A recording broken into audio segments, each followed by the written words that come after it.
తాకట్టులో ఉన్న బంగారం అమ్మాలనుకునే వారి ఇన్ఫర్మేషన్ ఇస్తే దాని వాల్యుయేషన్ బట్టి మీకు కమిషన్ కూడా ఇస్తుంది గోల్డ్ హబ్. హాయ్ హలో నమస్తే, వెల్కమ్ టు అవర్ ఛానల్ మనం టీవీ. నేను మీ శాన్వి. ఈ రోజు మనతో పాటు లైవ్ కాల్లో ఉన్నారు సీనియర్ పొలిటికల్ అనలిస్ట్ అర్సుమల్లి శ్రీనివాస్ గారు. మరి ఆయనతో మాట్లాడి ప్రస్తుత రాజకీయాల గురించి తెలుసుకుందాం. హాయ్ సార్, నమస్తే. నమస్కారం అండి. చూసుకుంటే గీతాంజలి అనే అమ్మాయికి ఒక నెల క్రితం వైసీపీ వాళ్ళు ఇళ్ల స్థలాన్ని అలర్ట్ చేశారనమాట. మరి ఇప్పుడు ఆ అమ్మాయి సూసైడ్ చేసుకొని చనిపోయింది అని చెప్పేసి వార్తలు కూడా వస్తున్నాయి. సో ఈ సూసైడ్ వెనక చాలా కారణాలు ఉన్నాయి అని చెప్పేసి వార్తలు అనేవి వైరల్ అవుతున్నాయి. దీని గురించి ఏం చెప్తారు మీరు? అంటే ఈ అమ్మాయి ఇళ్ల పట్టాల గురించి కాదు కానీ ఏదో అమ్మఒడి గురించి ఏదో వైరల్ అయిన వీడియో, ఒక వైరల్ అయిన చూసాను నేను. అవును. తర్వాత పేపర్లో న్యూస్ ఏంటంటే రైలు పట్టాలు దాటుతుండగా ట్రైన్ గుద్దుకుంది, ఆవిడకి బ్రేక్ వేసాడు, ట్రైన్ బ్రేక్ వేసారు కానీ ఆవిడకి తలకి దెబ్బ తగిలింది, కోమాలోకి వెళ్ళిపోయింది, హాస్పిటల్ తీసుకెళ్లారని చెప్పేసి కోమాలో 2 రోజుల నుంచి చనిపోయిందని చెప్పి అన్నారు.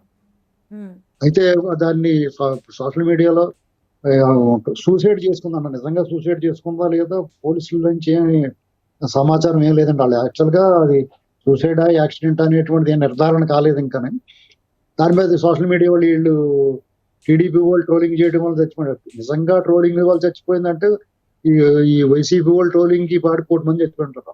ఎందుకంటే వాళ్ళు మంచి చెడ్డ ఉత్తమ మధ్యం అన్ని వదిలేసి మాట్లాడి కూడా వాళ్ళే.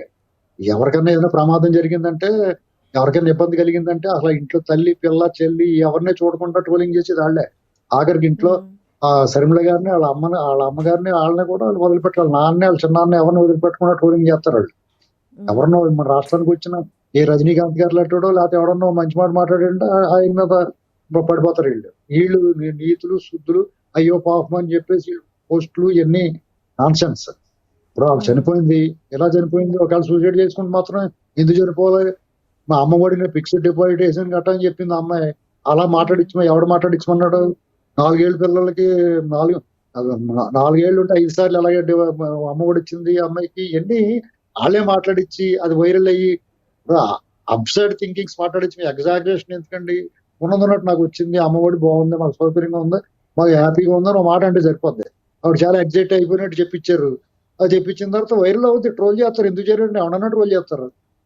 దానికి సూసైడ్ చేసుకుంది అని చెప్పి మీకు అది సూసైడ్ అయితే పోలీసు వాళ్ళు ఈ పాటికి చెప్తారు. ఒకవేళ సూసైడ్ అయినా కానీ ఎవడేం చేస్తారండి? సోషల్ మీడియాలో ట్రోలింగ్ సూసైడ్ అయితే ఏం చేస్తారు? వాళ్ళు చేయట్లేదు. వాళ్ళు ఏమన్నా చాలా నిప్పత్తులా శుద్ధ పూసలు ఏదో వస్తుంది చూడండి, సాంప్రదాయని గట్టని అలాంటి వాళ్ళు ఏమన్నా వైసీపీ వాళ్ళు. ఇప్పుడు వైసీపీ వాళ్ళే ఇళ్ల స్థలం ఇచ్చి ఇంత హెల్ప్ చేశారు కదా, మరి వాళ్ళ వల్లనే చనిపోవడాన్ని ఎట్లా చూడొచ్చు? అంటే ఇలాంటి రూమర్స్ ని ఏమండి చాలా రూమర్స్ వస్తున్నాయండి. మనం అన్ని ఆడపిల్ల గురించి మనం మాట్లాడకూడదు. ఆ అమ్మాయిని కొంతమంది నాయకులు వేధిస్తున్నారు, అది ఇది. మాకు అయితే ఒకళ్ళంత పర్సనల్ గా చెప్పింది ఏంటంటే, ఆ ఊరికి సంబంధించిన వాళ్ళు ఆ అమ్మాయి విషయంలో తాలూకు వాళ్ళే ఇబ్బంది పెట్టారు, వైసీపీ వాళ్ళు ఇబ్బంది పెట్టారు అమ్మాయిని. మరి ఏ కారణం తెలియదు, మరి పూర్తిగా తెలియకుండా మాట్లాడకూడదు. అందుకనే మీకు అలాంటివి ఉన్నాయి కాబట్టి బయటికి రాళ్ళకి ఇలాగే టాపిక్ డైవర్షన్ చెప్తాం. సపోర్ట్ అటర్ ఫ్లాప్ అయిపోయింది. అటర్ ఫ్లాప్ అయిపోయినప్పుడు ఇలాగ ఏదో డైవర్షన్, వాళ్ళకి బతుకంతా డైవర్షన్, నకిలీ ఫేక్ వీడియోలు, ఫేక్ ప్రచారాలు. అలాగే లోకేష్ గారు ఏదో ట్వీట్ చేయడానికి ఫేక్ ట్వీట్, వాళ్ళ నవరత్నాలు నకిలీ రత్నాలు, వాళ్ళ సామాజిక న్యాయం నకిలీ సామాజిక న్యాయం, వాళ్ళ సభలు సిద్ధం సభలు కూడా నకిలీ సభలు, ఇలాంటి ప్రచారాలు కూడా నకిలీ ప్రచారాలు, ఫేక్ ప్రచారాలతోటి వాళ్ళు బతికే నకిలీ కింద ఉన్నారు. చూడటానికి అసహ్యం అవుతుంది. మరీ ఎంత దిగజారిపోయి రాజకీయాలు ఇలాగే ఇంత దరిద్రంగా చేయాల్సిన అవసరం లేదు. వాళ్ళు శుభ్రంగా ఇదిగో మేము పని చేసాం, మాకు ఓట్లు వేయండి అని అడగొచ్చు. అలా అడగడానికి ఏం చేయలేదు. వాళ్ళు ఏం చేశారని అడుగుతారు? ఓట్లు మేము డబ్బులు వేసామని అంటున్నాడు. డబ్బులు ఎవడేస్తాడో? మీ బాబు వేస్తే అడుగు, మీ ఆతులు అమ్మేసే ఇస్తే ఎవడని ఎత్తాడో అక్కడ. ఇప్పుడు మీ ఆఫీస్ కింద అక్కడ సెక్యూరిటీ ఉన్నాడు, అతను కూర్చోబెట్టిన సీఎం సీట్ లో నువ్వేం పని చేయట్లేదు, ఇంట్లో తొంగుని అప్పుడప్పుడు బట్టన్ నొక్కుంటే నొక్కుతాడు కదా, నొక్కమంటే. కాబట్టి అది పెద్ద ఊరికొప్పుగారు, తల్లి కూడేట్టు ఊరికొప్పుగారు అని చెప్తాడు. అంతా కూడా వాళ్ళు పని అయిపోయింది.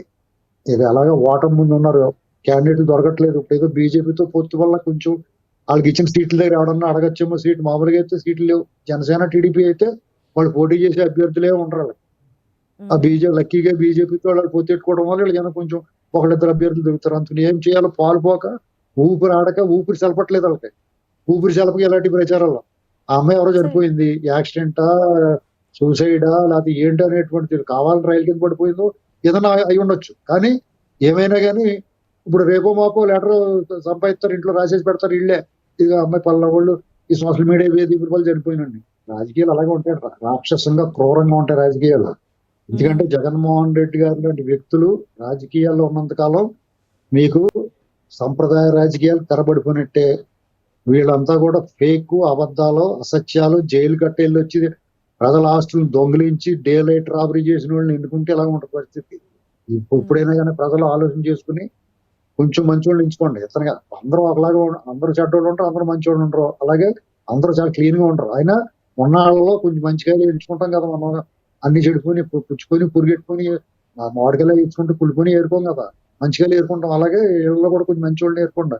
వీళ్ళు ఇప్పుడు జగన్మోహన్ రెడ్డి గారు అయితే పురిగెట్టే ఏడు పుచ్చిపోయి అతను వదిలేసి మంచిగా ఎన్నుకుంటే ఇంకా అలాగా మన నెలల్లో దరిద్రం వదిలేలా ఉంది, వదిలించుకోండి public. Okay sir, thank you sir.